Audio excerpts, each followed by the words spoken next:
Bonjour à tous, nous allons aujourd'hui voir l'épreuve E6 du BTS NDRC concernant l'animation réseau. Tout d'abord, nous allons voir une présentation de l'épreuve. Quel est l'objectif? Donc cette épreuve est une épreuve qui se déroule en contrôle compte formation, coefficient 3, elle peut être aussi également ponctuelle. Quel est l'objectif de l'épreuve?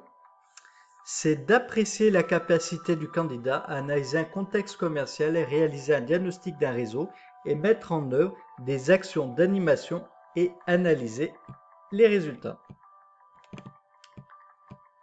Quelles sont les compétences évaluées? Les compétences évaluées sont celles du bloc 3. Implanter et promouvoir l'offre chez des distributeurs. Développer et piloter un réseau de partenaires. Créer et animer un réseau de vente directe. Comment se déroulent les épreuves? Il va y avoir deux situations à deux périodes différentes. Donc, première situation, la situation A.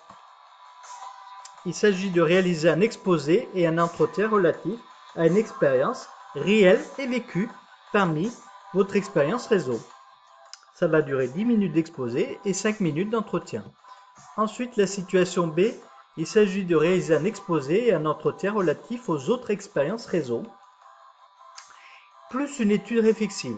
Ça va durer 20 minutes d'exposé et d'entretien sur les fiches descriptives d'activités professionnelles et 5 minutes sur l'étude réflexive.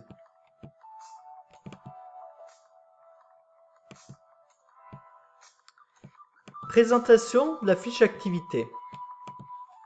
Quel est l'objectif de cette fiche d'activité? Tout d'abord, elle est obligatoire pour l'examen. Elle permet la certification pour l'examen.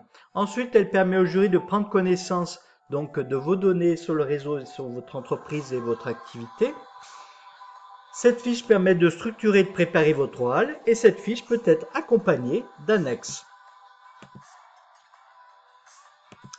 Voici un exemplaire de cette fiche descriptive d'activité professionnelle. Donc c'est un exemplaire vierge que vous allez compléter.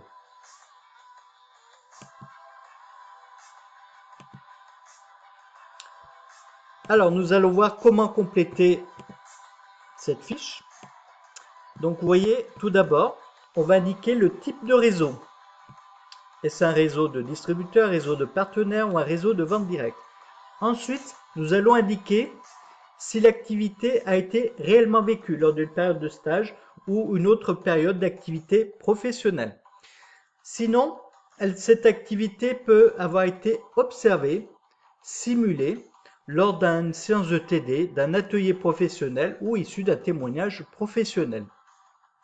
Vous allez compléter le cadre de l'activité réseau, donc le nom de votre entreprise, décrire son activité, sa structure, décrire aussi son offre commerciale, ses produits et services proposés à la vente, décrire aussi les acteurs du réseau, quels sont les influenceurs, les prescripteurs, les clients, donc c'est des clients B2C ou en B2B. Ensuite, vous allez présenter le réseau, qui est à la tête du réseau, comment se compose le réseau, comment est organisé le réseau. Ensuite, vous allez parler du contexte. Alors, le contexte, c'est la situation d'entreprise et de son réseau. Où en est mon entreprise? Au niveau de son chiffre d'affaires, au niveau du marché, de la concurrence. Quelle est son offre, comment elle se positionne vis-à-vis de la concurrence? Quelle est sa stratégie de distribution? Comment est ici, on va décrire pourquoi a été menée cette activité, pourquoi on la présente. Ensuite, on a le diagnostic. Lors de le diagnostic, on va présenter les forces et faiblesses d'entreprise, on va présenter le type de stratégie du réseau, le cycle de vie du réseau, le type d'influenceur, les cibles primaires et secondaires, les avantages concurrentiels et les stratégies d'acquisition des nouveaux clients. Les types de communication du sein du réseau et le nombre de membres du réseau et son évolution. Alors la fiche a un verso. Cette fiche verso, donc elle est composée de l'animation.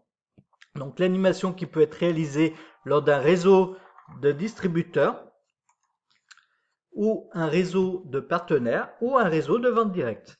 Donc on va préciser à chaque fois quels ont été les objectifs quantitatifs ou qualitatifs.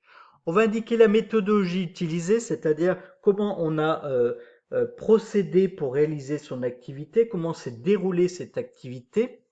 Donc on va indiquer les méthodes et les outils utilisés. On va ensuite parler des résultats, donc des résultats qui peuvent être des résultats commerciaux, donc le nombre de ventes, le panier moyen, le chiffre d'affaires, le pourcentage de réalisation des objectifs, etc. On va parler aussi de l'offre, quelle a été l'implantation de l'offre, le taux de présence, le taux de rupture, l'indice de sensibilité. On va parler aussi de l'action commerciale, donc quelle a été la rentabilité de cette action commerciale, combien de personnes ont été touchées, est-ce qu'on a rémunéré des apporteurs d'affaires, est-ce qu'on a utilisé les réseaux sociaux. Ensuite, vous allez parler des préconisations. Donc, il s'agit de recommander, de faire des recommandations donc par rapport à votre activité, de proposer des améliorations, qu'est-ce qui peut être retenu et comment votre activité peut être améliorée. Ensuite, vous allez parler des listes des ressources et supports, donc toutes les annexes que vous allez utiliser pour réaliser votre activité.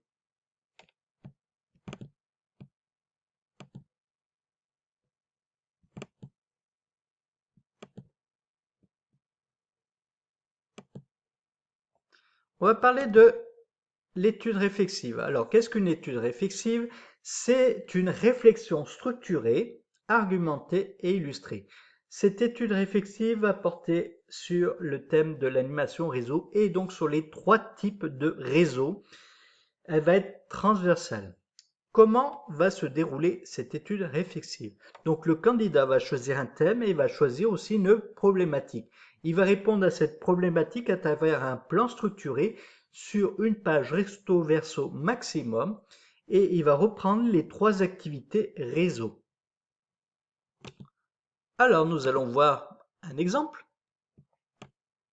Donc vous voyez, donc ici, le thème choisi c'est la formation au sein des différents réseaux et la problématique c'est dans quelle mesure la formation peut être un outil de performance pour les réseaux. Donc ici nous avons une petite introduction. Donc vous voyez ici, à chaque fois on parle bien des différents réseaux, la formation des VDI, la formation des franchisés, la formation chez les différents distributeurs. Donc on voit, il y a ici les 3 types de réseaux. Et ensuite, à travers un plan, nous allons répondre donc à cette problématique de façon structurée et donc sur une page recto verso avec une petite conclusion.